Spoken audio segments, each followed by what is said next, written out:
I used to think silence was safer than truth, that if I just kept my head down, stayed quiet, and didn't cause trouble, the pain would pass. But pain doesn't pass on its own. It festers. And one night, when I was just 12 years old, I packed a paper sack with a toothbrush, my school shoes, and a granola bar, and ran from the only home I'd ever known. I didn't know where I was going, but I knew I couldn't stay. My name is Donna King, and I'm 80 years old now. I live in a quiet little house just off Main Street in Fremont, Nebraska, where the trees still rustle the way they did when I was a child, though, back then. Their shadows frightened me. These days, they comfort me. I spend my mornings on the porch with a warm cup of tea, and sometimes the neighborhood kids stop by to pet my cat, Benny. They don't know the life I lived before this calm. They don't know the girl I used to be, small, silent, and scared. Back in the early 1950s, Fremont was even quieter than it is now. Folks knew each other by name, and my mama, Helen, was one of the kindest women in town. She worked the register at McGill's Market and always wore a red scarf in her hair. My father, Walter, had died when I was just 6. A train accident, they said. I barely remember his voice, but I remember the way my mother folded his work shirts long after he was gone, like she couldn't bear to let him go. Mama tried to be strong, for both of us, but the loneliness crept in, and by the time I was 9, I noticed her smile didn't quite reach her eyes anymore. That's when Roy Mathers came into our lives. He was tall, with thick hands and a deep voice that could be charming when he wanted it to be. He worked maintenance for the city and always had dirt under his nails, even on Sundays. I remember how Mama blushed when he brought her lilacs one afternoon. I wanted to be happy for her. I truly did. She deserved someone to make her laugh again, but there was something about Roy I couldn't name. Something that made the hairs on my arms stand up whenever he looked at me too long. They married fast. Just a small ceremony at the local church with lemon cake afterward. Roy moved into our house, took my father's seat at the dinner table, and filled our hallway with the scent of motor oil and sweat. At first, he acted like he wanted to be a good stepfather. He brought me bubble gum from the corner store and called me kiddo in a gruff sort of way. But there were rules. So many rules. I wasn't allowed to speak at the table unless spoken to. I had to keep my room spotless and my hair brushed straight every morning. If I forgot to wipe the sink or left crumbs on the counter, his tone would shift low and threatening. At first, it was just yelling, then slamming doors, then silence. He had a way of making the air thick just by walking into a room. Mama didn't see it, or maybe she didn't want to. Roy was careful. He was always sweet to her in public, always attentive when neighbors were around, but behind closed doors, something darker brewed. I didn't know the word predator back then, but I knew what it felt like to be watched, cornered, dismissed. I started spending more time in the backyard under the maple tree, reading books and pretending I was someone else, anyone else. One evening, Mama had to work a double shift at McGill's. I was 11. Roy was home. That was the first night he touched me in a way that turned my stomach inside out. I didn't tell Mama. I didn't know how. I was afraid she wouldn't believe me, or worse, that she would. So I swallowed it, day after day, week after week. I told myself maybe it was a bad dream, but bad dreams don't leave bruises. Looking back now, from the porch of my peaceful little home, I wonder how I survived. How that scared, skinny girl found the strength to run through the cornfields that night, barefoot and breathless. I didn't know where the road led. I only knew I had to get out before Roy stole whatever was left of me. That night, the wind was cold against my cheeks as I slipped out the back door, my little sack clutched to my chest. I didn't cry, not until I reached the end of our street, and even then, I didn't stop walking. That was the beginning of the end, and the beginning of everything. Before Roy Mathers ever stepped foot into our lives, things were quieter, but not always easy. My earliest memories are of watching the sunrise over the soybean fields with my daddy, Walter King. He'd take me out behind the house in the mornings before he left for the rail yard. He'd light his pipe, sit on an old milk crate, and let me curl up beside him on the back steps with a blanket wrapped around my shoulders. He didn't say much, but his silence was different than Roy's. My daddy's silence was warm, like a song without words. I felt safe with him, like no matter what happened in the world, I had a place. He smelled like leather gloves and pipe tobacco, and I used to think he was the strongest man in the world. But life doesn't always keep the good things for long. One foggy November morning, Mama came home from the front porch in tears, clutching her apron to her chest. Daddy had been working the overnight shift out near Columbus. The call came just after sunrise. A track malfunction. His train had jumped, and he didn't make it. I was only 6, but I remember that day like it was stitched into my bones. After the funeral, everything in the house changed. Mama tried to keep going, but she wasn't the same. Her voice grew thinner, her smile shorter.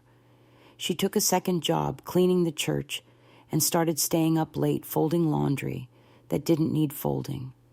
At night, I could hear her crying softly through the wall. I didn't know how to comfort her, so I just pressed my pillow over my ears and prayed to the ceiling. Still, we made do. Mama taught me how to make oatmeal on the stove, how to braid my own hair, how to pinch pennies and stretch leftovers into soup. She'd walk me to school in the mornings, holding my hand tight like she was afraid I might blow away. We didn't have much, but we had each other, and in those quiet years, that was enough. Mama worked long hours at McGill's Market, bagging groceries and ringing up customers with a forced smile. People in town always said she was a hard worker, a good mother, but no one really knew how tired she was, how lonely, the kind of loneliness that seeps into your bones until even the sound of your own child's laughter feels far away. When I was 8, I started walking to school on my own. Mama couldn't leave work in the mornings anymore. I didn't mind. I liked the crunch of frost under my shoes, the way the sun hit the tops of the silos down the road. But I noticed something. Then Mama had stopped looking me in the eyes. She moved through life like she was underwater, always rushing, always quiet. That's when the letters started arriving. I remember one evening when I came home from school and saw a letter on the table with a man's handwriting. It wasn't from a bill collector. Mama slipped it into her apron before I could ask. Over the next few months, they came more often, little cream-colored envelopes with her name scrawled in blue ink. She never spoke about them, but I saw the way her lips curled into a smile when she thought I wasn't looking. Then, one Saturday afternoon, she sat me down at the kitchen table with 2 mugs of cocoa. Her hands were shaking slightly. "Donna," she said softly, "I've met someone." I blinked at her. I didn't know what that meant. "His name's Roy. We've been writing for a while. He's from over in Lincoln, works for the city. We're going to meet soon." I didn't know what to say.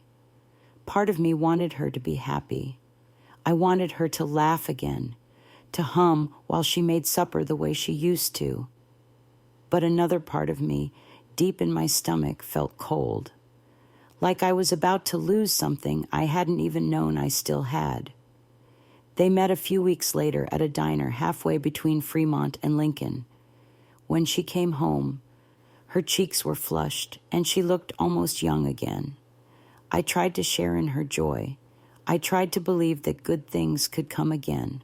After all, wasn't that what Daddy would have wanted, for us to find peace? But peace never came. By the time I turned 9, Roy was visiting every weekend. He brought us store-bought cookies and fixed the creaky steps out back. He complimented Mama's cooking and laughed too loudly at his own jokes. And slowly, bit by bit, he worked his way into our lives like a splinter under the skin. Mama lit up around him. She called him a good man, steady, dependable. She said I needed a father figure, someone to help me grow up right. I wanted to believe her. I really did. But even back then, I saw something in his eyes, something sharp, something hungry. At first, Roy Mathers didn't seem like the monster he would become. He was careful. He brought home bags of penny candy and old carpenter tools to fix the kitchen cabinet doors that had been squeaking for years. He helped Mama replace the storm windows before the first snow. He even taught me how to change a light bulb without dropping the globe. Gotta learn to be useful, he said, ruffling my hair too rough for my liking. But I laughed anyway. Mama beamed every time he included me, and I couldn't bear to disappoint her, not after everything she had lost. Still, there was something about him that never sat right with me. He smiled with his mouth, not his eyes. When we were alone, his words got colder. His voice turned low and sharp, especially when Mama wasn't home. One evening, I had forgotten to put away the laundry basket like he'd asked. I was only 10. I'd gotten distracted playing outside with chalk and leaves. When I walked back into the kitchen, he was already there, arms folded, jaw tight. I asked you to do one thing, he said, voice tight like a rope pulled too hard. I'm sorry. Before I could finish, he yanked the basket from the floor and slammed it onto the table so hard it knocked over a glass of water. No excuses in this house, he growled. You want to grow up wild like the rest of the girls out there. I didn't say a word. I just nodded and picked up the spilled laundry with shaking hands. It was the first time I saw that flash of something dark in him, but it wouldn't be the last. When Mama got home later, she was too tired to ask about the shattered glass on the floor. Roy greeted her with a kiss on the cheek and offered to warm up the meatloaf. I stood in the hallway, still holding a pair of my socks, feeling like a ghost in my own house. That winter, things began to unravel quietly. The rules started changing. I had to finish all my chores before 5 p.m. no matter what. I had to sit straight at dinner, not speak unless I was addressed, and look him in the eye whenever he spoke to me. He said it was about discipline, that I needed structure. Mama nodded like she agreed, and I didn't argue. I didn't know how. It wasn't until Christmas Eve that I started to understand just how much power he had over us.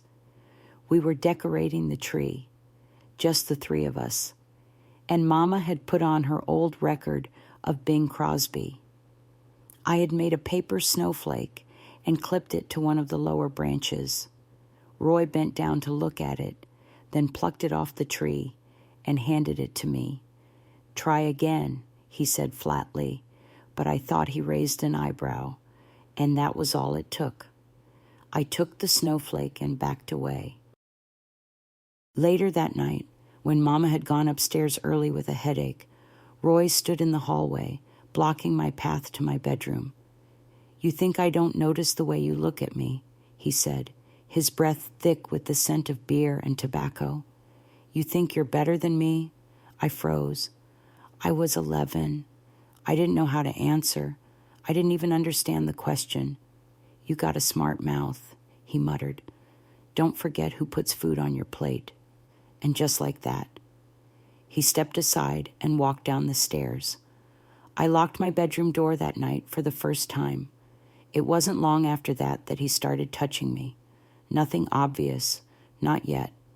He'd rest his hand on my shoulder too long, brush against my back when he passed me in the hallway. Once, he sat too close on the couch while we watched a program on Mama's night off. His fingers grazed my knee and lingered. I pulled away quickly, pretending I had to use the bathroom. I didn't come out until I heard him go upstairs. I began sleeping with the lamp on. I stopped sitting near him. I started pulling away when he reached for me, even in front of Mama. She noticed, of course. One night, she sat me down and asked why I was being so distant. "Roy's trying," she said gently. "He's not your real daddy. I know, but he's doing his best." I wanted so badly to tell her. The words burned in my throat, but when I looked into her eyes, I didn't see the woman who used to sit beside me at bedtime with a book in her lap. I saw someone fragile, someone who was clinging to this new life like it was all she had left. So I stayed quiet, and Roy kept testing the limits. By spring, he was no longer careful. One Saturday afternoon, Mama had gone to visit her sister in Omaha. Roy stayed behind with me, saying he had things to fix around the house. I had tried to plan my day in the backyard, hoping to avoid him altogether. But just before dinner, he called me into the kitchen. "You forgot to clean under the sink," he said, crouching down and pointing at a patch of dust near the pipes. "On your knees." I hesitated. He didn't like that. In one motion, he grabbed my wrist and yanked me down beside him. His grip was hard, too hard, and I let out a yelp before I could stop myself. He looked at me, his face inches from mine. "Don't make me teach you a lesson you won't forget." That night, I didn't eat dinner.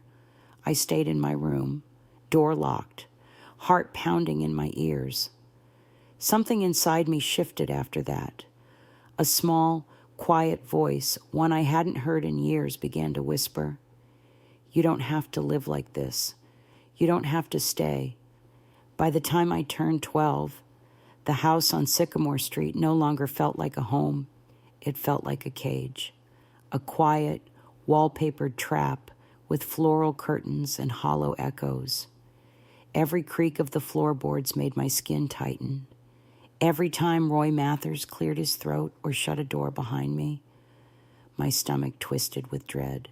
Mama still saw only what she wanted to see. She worked 6 days a week now, long shifts at McGill's, and then weekends cleaning at the church. She told herself that Roy was providing, and she told me that not every man is perfect, but he tries. Donna. I could hear it in her voice, this desperate hope that if she believed it hard enough, it might become true. But nothing about Roy was trying anymore. He had stopped hiding the bruises he left. If I didn't do something exactly as he said, I'd feel his fingers clamp down on my arm hard enough to leave purple rings. If I spoke out of turn, I'd get a backhanded slap not across the face, but the back of the head or shoulder, just enough to sting, just enough to keep me in line. I stopped looking people in the eye at school. I kept my hair long and pulled over my cheek. I said as little as possible to anyone outside the house. A few teachers noticed I was quieter, jumpier than before, but back in those days, folks didn't like to get involved in domestic matters. They probably chalked it up to puberty, or maybe grief over my father. Nobody asked the hard questions. Roy had taken full control of our lives. He didn't allow me to go to sleepovers or to walk to the library anymore. He said girls my age had no business wandering the streets alone. Once, when I stayed 5 minutes too long after school to help Mrs. Jenkins wipe chalk off the board, he was already waiting at the curb, When I slid into the back seat, he didn't say a word, just drove home, his knuckles white around the steering wheel. That night, he threw my backpack across the room and told me if I ever disobeyed again, I'd wish I hadn't. Mama was working late. When she got home, I pretended I had the flu and stayed under the covers. But the worst night came in early May. Mama was gone for the weekend visiting her cousin in Sioux City. Roy insisted I stay home with him instead of going to my classmate Jenny's birthday party. Family first, he said, and that was the end of that. I remember the weather that night, humid, stormy. A heavy sky pressed down on the roof like it wanted to smother the whole house. I was reading quietly in my room, trying to make the hours pass unnoticed, when Roy knocked once and pushed the door open. He stood in the doorway holding a glass of something brown. Whiskey, probably. You forget to wash the supper plates, he said. I was going to do it now, I replied quickly, setting the book aside, but he didn't move. Come here, he said, voice low. I froze. Now, every instinct in my body told me not to go, but I stood up because I knew what would happen if I didn't. When I reached him, he grabbed my chin and turned my face toward the hallway light. He studied me like a butcher looking over meat. Then he ran his fingers down my arm, slowly, deliberately. That was the first time I pulled away. Hard. Don't, I whispered, tears springing to my eyes. His face darkened instantly. What did you say to me? He barked, grabbing my wrist. I said don't. I yelped, trying to yank free. The slap came fast. My cheek burned. But it wasn't the slap that hurt most. It was the moment afterward, when he leaned in close and hissed, "You're lucky I let you live here." That night, after he staggered back to his room, I crawled under my bed and cried until my throat went raw. I don't remember falling asleep, only waking up to the blue-gray light of morning spilling through the window. And that's when I knew I couldn't do this anymore. The decision came not as a sudden bolt of courage, but as a quiet, aching certainty. I was 12 years old, and I had no plan, no map, no money. But if I stayed, I would lose myself forever, piece by piece, bruise by bruise. I waited all day for the right moment. Roy slept in, nursing his hangover, and I went through my normal routine like a puppet, cleaned the kitchen, folded laundry. When he finally got up, I made him eggs and toast, and he barely said a word. That evening, I packed my small cloth sack just enough to not raise suspicion. A pair of socks, my toothbrush, a granola bar, and the tiny photo of my daddy, creased and faded, that I kept hidden inside the spine of an old Nancy Drew book. After supper, I told Roy I was going to bed early. Fine, he muttered, not looking up from the newspaper. I waited until the house was silent, until I heard his heavy boots settle upstairs, until the clock ticked past 11:00 p.m. Then I opened my window. It had rained earlier. The grass below was slick, but I didn't care. I lowered myself out, heart pounding like a drum. My knees hit the wet ground hard. I bit my tongue to keep from crying out. And then I ran down the alley across 2 streets behind the gas station. I didn't stop until my lungs screamed for air and my legs threatened to buckle. I didn't know where I was going, just away. For the first time in years, I felt air in my lungs that wasn't borrowed. I felt movement that was mine. I was still afraid. But for the first time, I was afraid and free. The wind in Fremont that night sliced through my sleeves like ice. My little cloth sack slapped against my hip as I ran, and the soles of my shoes were soaked from cutting across the dew-covered grass behind the high school football field. I didn't know where I was going. I didn't even have a real plan. All I knew was I couldn't turn back, not now. I kept to the side streets and alleys, avoiding porch lights, barking dogs, and passing headlights. Every time I heard an engine, I ducked behind trash bins or crouched low in someone's bushes. My knees were scraped, and my palms stung from where I'd fallen crossing a ditch behind Mr. Faber's storage lot, but I didn't care. Pain meant I was still moving, and moving meant I was alive. By the time the church bell chimed midnight, I'd made it nearly 3 miles from home. I passed the abandoned train depot near Maple Hill and thought briefly about sleeping there. But it was dark and smelled of mildew and rats, and the thought of Roy finding me huddled there made my stomach twist. I didn't have anyone I could call, no relatives close enough, no teachers I trusted enough. Fremont was a small town, and word traveled fast. If I went to the police, what would they do? Would they believe me or send me right back home? That's when I remembered a story Mama once told me about a woman who brought pies to the church during potlucks, a widow named Mrs. Evelyn Brooks. She lived just off County Road 18 in a white cottage with green shutters and flower boxes. I didn't know her personally, but I remembered her smile.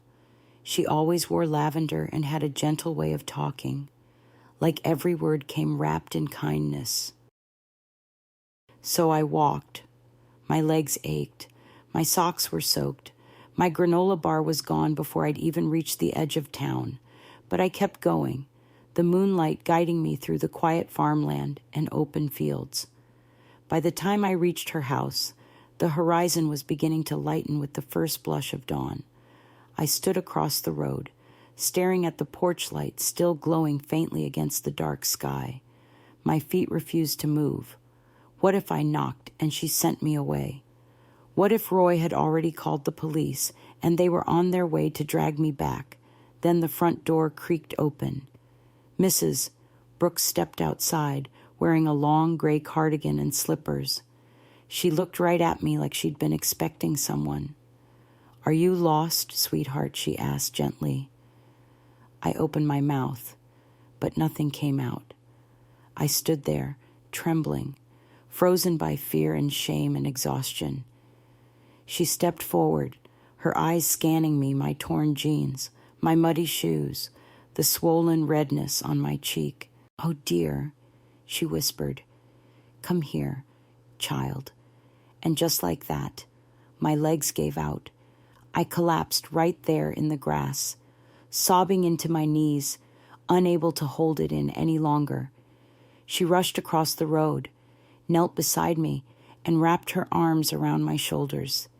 Her touch was soft and firm, like a warm quilt after a storm. I hadn't been held like that since my daddy died. "I've got you now," she said over and over, rocking me like I was a little girl again. "You're safe now. You're safe."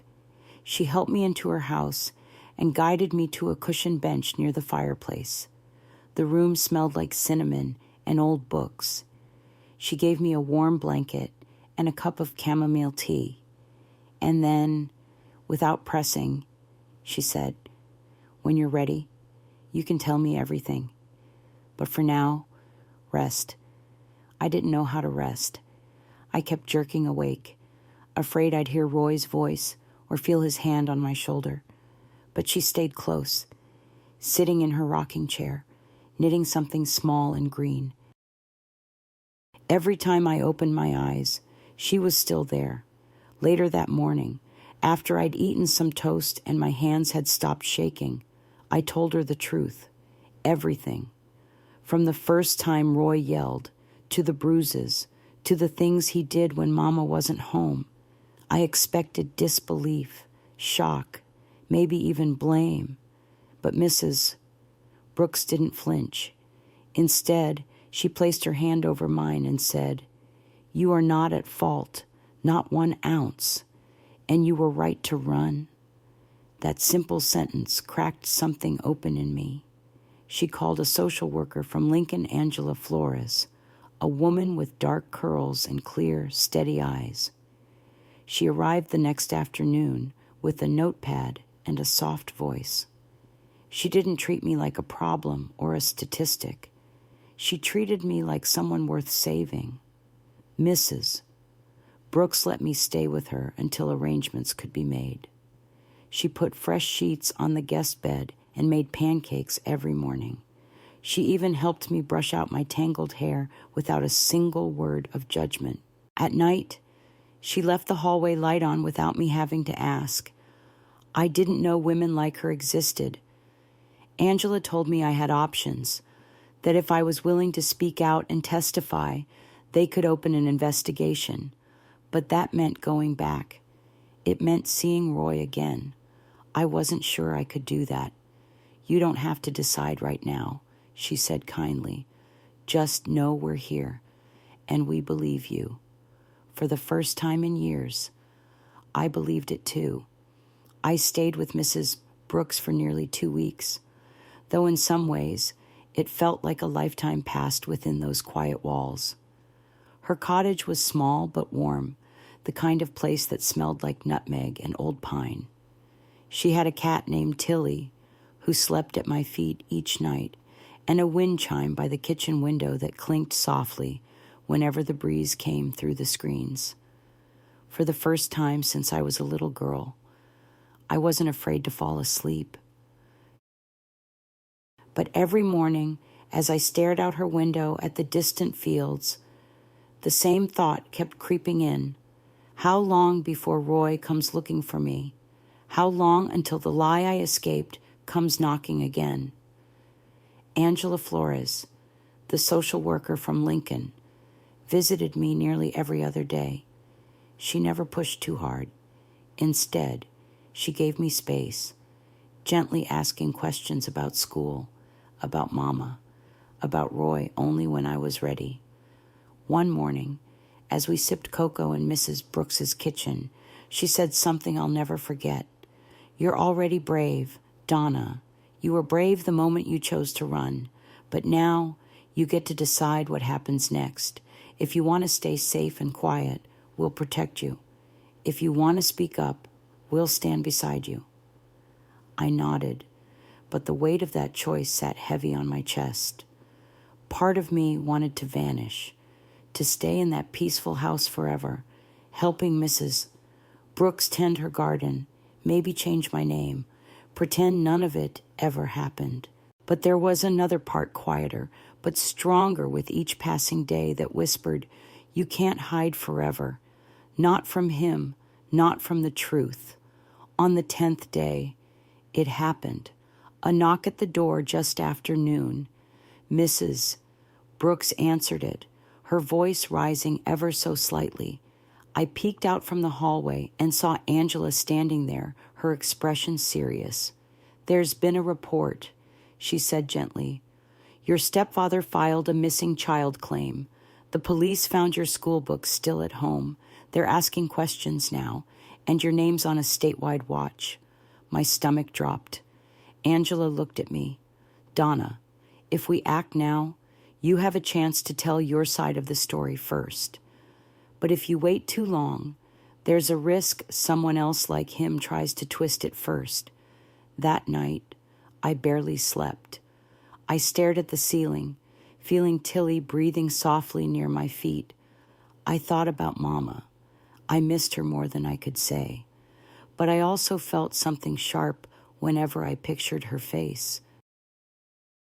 Anger, sadness, grief. Did she really not see what was happening, or did she choose not to, in the early morning light? I rose from bed, pulled on my old jeans and sweater, and padded down to the kitchen, where Mrs. Brooks was sipping tea. I want to talk, I said softly. I'm ready. She didn't say anything at first, just reached out, took my hand, and gave it a small, steady squeeze. Later that day, we drove to the Child Advocacy Center in Lincoln. The building looked like a regular house, painted a warm yellow, with flowers blooming in the front. Inside, They had a special room for interviews, soft chairs, picture books, and tissues everywhere. I sat across from a woman named Detective Laurel Green, who introduced herself like a neighbor, not a cop. Her voice was calm, and she let me speak at my own pace. It took nearly 2 hours, but I told her everything. From the rules Roy made to the bruises he left, to the night he touched me in a way that made my skin crawl. I thought I'd feel shame, but I didn't. Not with her. I felt lighter after every word, like I was pushing the weight off my chest one breath at a time. Laurel nodded through it all. She took notes, but never interrupted. When I finished, she said, "Thank you. Donna, what you did today took more courage than most adults ever find."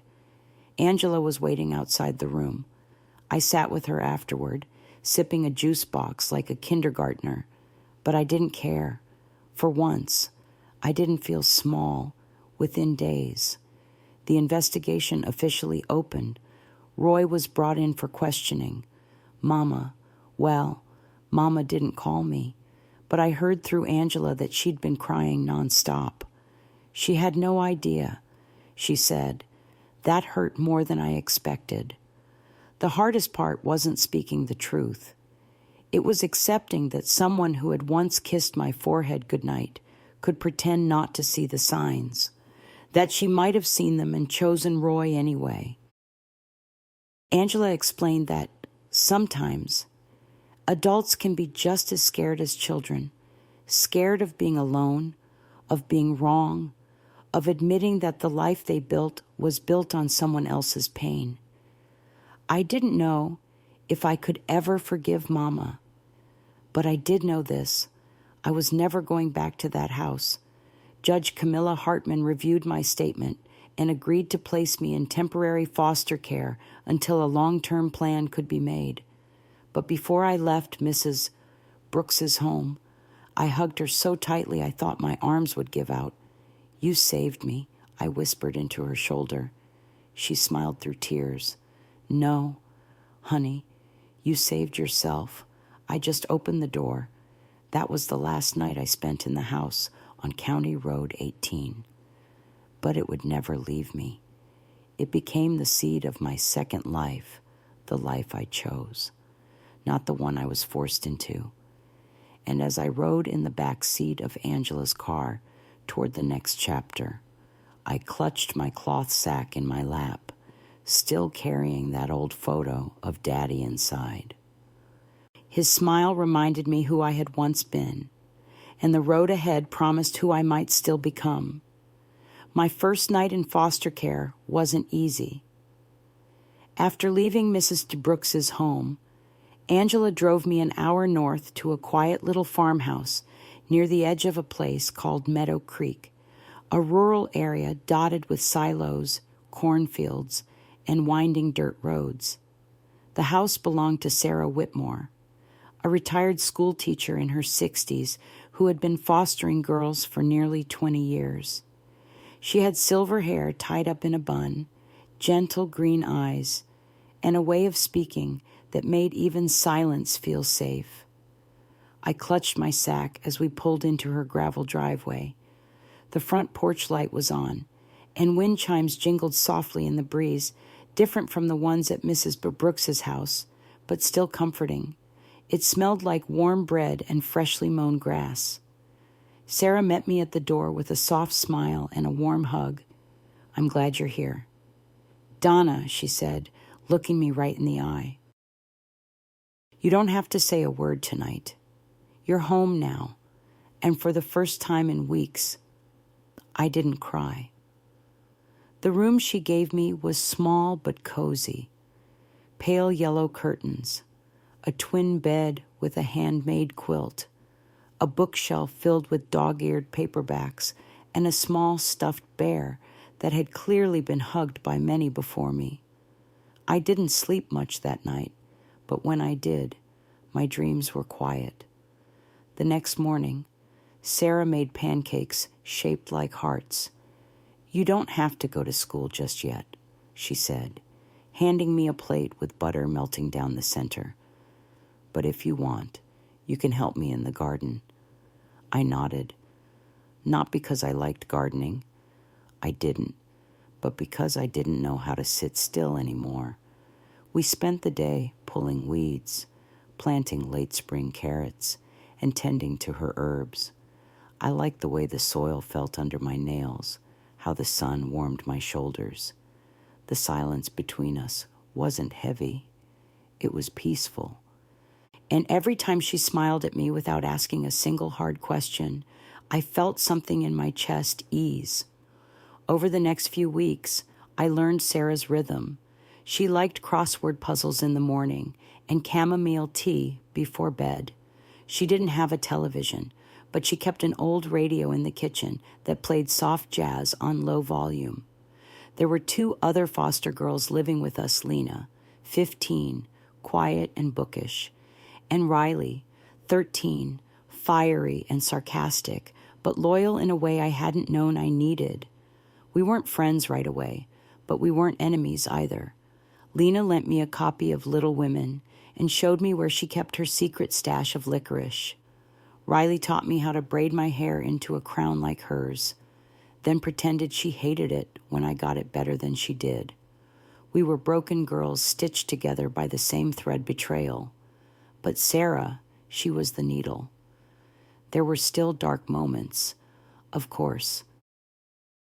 Sometimes I'd wake up sweating, hearing Roy's voice in my head, or seeing his shadow in the corner of my room.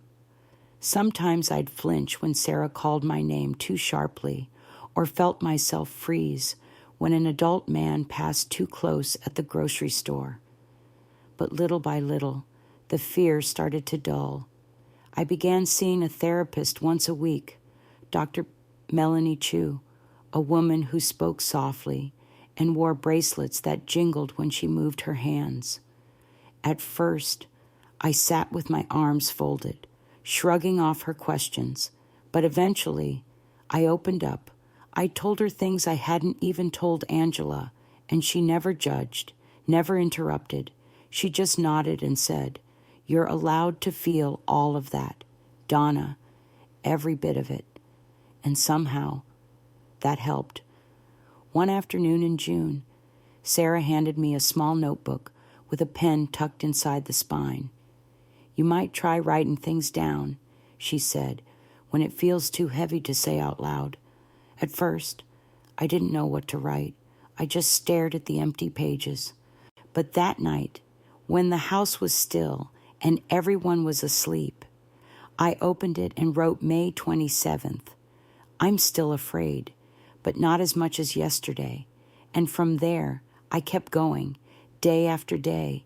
My journal became the one place I didn't have to edit myself. I wrote about the pain, the fear, but also about the smell of fresh lavender outside my window and the way Riley snorted when she laughed too hard. I even wrote about Mrs. Brooks's pancakes and the ache I felt when I missed my daddy. Writing made the pain feel contained, like I was placing it gently in a box so it couldn't swallow me whole. In late summer, something unexpected happened. Angela came to visit with a file in her hands. "There's going to be a hearing," she said, "a chance for you to tell your story, to make it official." I felt my heart thud painfully in my chest. I thought I'd already done that. "I know it's hard," she continued, "but Roy's case is going to court. Your testimony could make the difference." "He's denying everything." Of course he was. For a moment, I wanted to say no, to run from it all again. But then I looked at Sarah, at Lena and Riley peeking in from the kitchen doorway, at the safe walls that had held me for months now, and I knew I couldn't let him win. "Not again. I'll do it," I said quietly. "I'll speak." Angela reached across the table and took my hand. "I'm proud of you, Donna." And for the first time, I believed I had a reason to be. That evening, I sat on the porch swing, watching fireflies rise from the grass. I thought about how far I'd come from that rain-soaked night when I'd escaped through my bedroom window. Back then, I didn't know if I'd survive. Now, I was living, not just existing, but living. I had a new home, a new family, and most importantly, a voice. And I wasn't going to lose it again. The courthouse in Lincoln was colder than I expected. The hallways smelled faintly of old coffee and paper, and the chairs were stiff, and the buzz of the fluorescent lights made it feel like time had slowed down. I sat in a quiet waiting room next to Angela, hands folded tight in my lap, heart thudding like a drum. My name, Donna King, was on the docket that day, but the child who had once trembled at Roy's voice was no longer the one walking into that courtroom. I was 12. Just 12. But I had been through enough to last a lifetime. Angela had gone over everything with me in the days leading up. What to expect, where to look, how to breathe if my chest started tightening. She told me I didn't have to be perfect. I just had to be honest. The night before the hearing, I had sat out on Sarah's porch swing, notebook in hand. I wrote a letter not to Roy, but to my mama. I didn't know if I'd give it to her, but the words poured out of me like water breaking through a dam. Mama, I wish you'd seen me, really seen me. I needed you, and you looked away. I don't know if I can forgive you yet, but I still love you. I hope one day you'll love me the way I always needed. That morning, I carried that folded paper in my pocket like a secret. When my name was called, my knees wobbled as I stood, but I walked forward anyway. Angela gave my hand a final squeeze before letting me go. The courtroom wasn't as big as I imagined, but it felt enormous. There were only a few people in the gallery, but every pair of eyes felt like a spotlight. And then I saw him, Roy Mathers. He sat at the defense table in a stiff suit, jaw set tight, eyes narrowed like he was sizing me up. His lawyer leaned close and whispered something, but Roy didn't blink. He just stared at me like I was still the little girl he used to control. But I wasn't. The judge, Camilla Hartman, was a tall woman with gray hair and a steady voice. She nodded gently to me as I was sworn in, then asked me to speak. I opened my mouth, and for a split second, the words froze. But then I remembered Sarah's voice. You are not what he did to you. You are who you chose to become. So I told the truth. I told them about the rules, the yelling, the bruises. I told them about the night he touched me, about the fear that wrapped around me like a second skin. I told them how I'd run barefoot through the dark, hungry and scared, because staying meant disappearing. I looked straight at Roy when I said, he tried to make me feel small, but I'm not small anymore. The courtroom was silent when I finished. Not a cough, not a shuffle, just stillness. I stepped down, heart pounding, and returned to my seat, and that's when I saw her, Mama. She was sitting quietly in the back row, eyes red, fingers clutching a crumpled tissue. She hadn't been there when I walked in, but now, she was here and staring at me like she was seeing me for the first time in years. After the hearing, outside the courthouse, she approached me. Her voice trembled. Donna, I froze. Part of me wanted to fall into her arms. Another part wanted to turn and run. I stood still. I didn't know, she whispered. I swear I didn't know. I looked at her, really looked at her. She looked smaller somehow, older, as if guilt had carved its way into her bones. You didn't ask, I said, not cruelly, just the truth. She cried. I didn't. I was too tired. I'm so sorry, she said again. If I could go back, you can't, I said quietly. But I hope you never let it happen again. Not to anyone.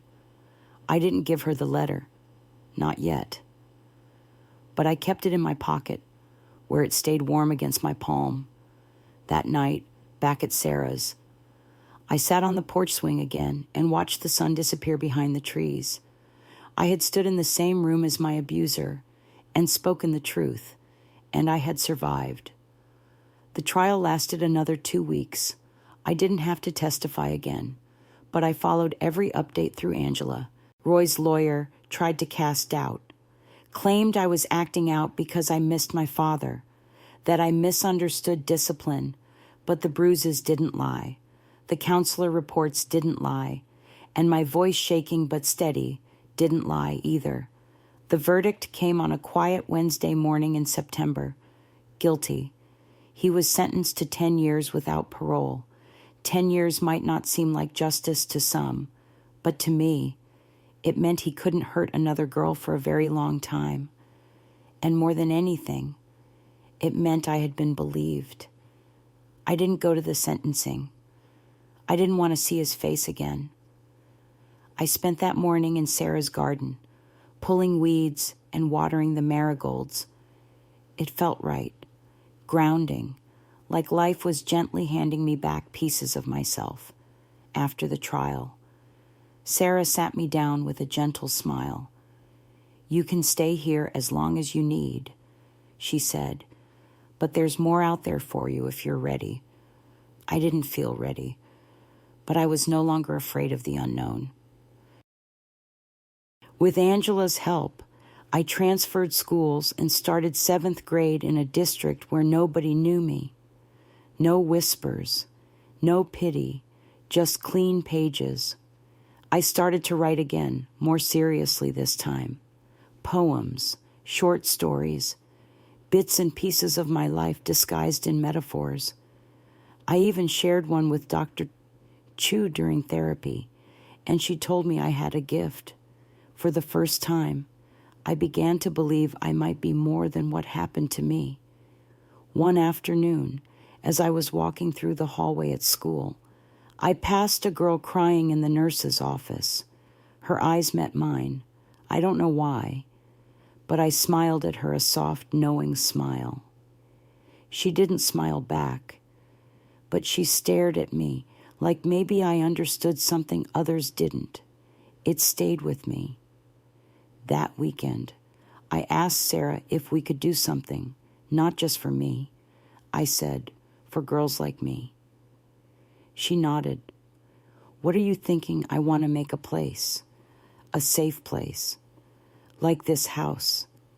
But for others, I want to help." She reached across the table, squeezed my hand, and said, "Then that's what we'll do." It started small flyers at the church, a monthly gathering for girls and women in the area to talk, read poetry, or just sit without fear. We called it the Yellow Porch, after the swing outside Sarah's house, where I had learned to breathe again. Over time, more girls came. Some were shy, some were angry, some had stories they couldn't tell yet, but they all found something there: peace, understanding, each other. I was just 13 when I stood in front of a small group of girls and read my story aloud for the first time. I didn't cry. They did. And afterward, one girl hugged me and whispered, "I thought I was alone." I hugged her back and said, "You're not anymore. It's been nearly 70 years since the night I slipped out of that house in Fremont, Nebraska. 70 years since I ran with nothing but a cloth sack and a heart full of fear. Now, I'm 80 years old. I live alone in a quiet home not far from where it all began. There's a vegetable patch in the backyard, a cat named Benny who still sleeps at my feet, and a photo of Sarah Whitmore above the fireplace, framed with pressed wildflowers from her garden. I visit the Yellow Porch Center twice a week now, not as a girl needing help, but as a woman offering it. We've grown over the years. What started with a porch swing and a whisper has become a shelter, a counseling center, and a sisterhood for women and girls who thought they were alone. and sometimes I sit on that very same swing outside and talk to young girls who remind me of me. I tell them what I wish someone had told me when I was 12. You are not broken. You are not to blame. And you are not invisible. The truth is, healing isn't something that happens all at once. It's not like flipping a light switch. It's more like sewing a quilt, one memory, one truth, one breath at a time. Some days, it still hurts to remember. Some nights, I still dream of the way Roy would stare at me from the hallway like I was nothing. But I am not nothing. I am a survivor, a teacher, a voice, a grandmother, a writer, a woman who once believed she was alone and now knows she never was. Sometimes I wonder about Mama. After the trial, we stayed distant for years. She wrote me letters. I didn't answer most of them. It took a long time, decades, for me to even say her name without feeling a hollow ache in my chest. But time, like water, softens sharp stones. And in my late 30s, we met again. She had remarried, was battling arthritis, and looked older than I expected. We sat across from each other in a quiet diner. And for a long time, we said nothing. Then she reached for my hand and whispered, "I'm still sorry." And this time, I believed she meant it. Forgiveness didn't come in a flood. It came like rain, slow and steady, not for her sake, but for mine. Because life, I've learned, is too short to carry pain that doesn't belong to you forever. And here's the lesson I want to leave with you today. If you're still listening, no matter your age, no matter what you've been through, you are never too old, too broken, or too forgotten to start again. Whether you're 70 or 17, your voice matters, your story matters. You survived what others didn't. That makes you strong. But sharing your truth, that makes you free. So, to every grandmother, every mother, every daughter out there who's ever been silenced, I see you. You don't have to carry the past alone. You are not what they did to you. You are who you chose to become in spite of it. And if this story touched you, if it reminded you of your own strength or gave you hope, please leave a comment below. Share your thoughts, your truth, or even just a word of kindness for someone who might need it. And don't forget to subscribe to our channel, because here we tell stories that matter, stories that heal. We don't just survive, we rise. Together,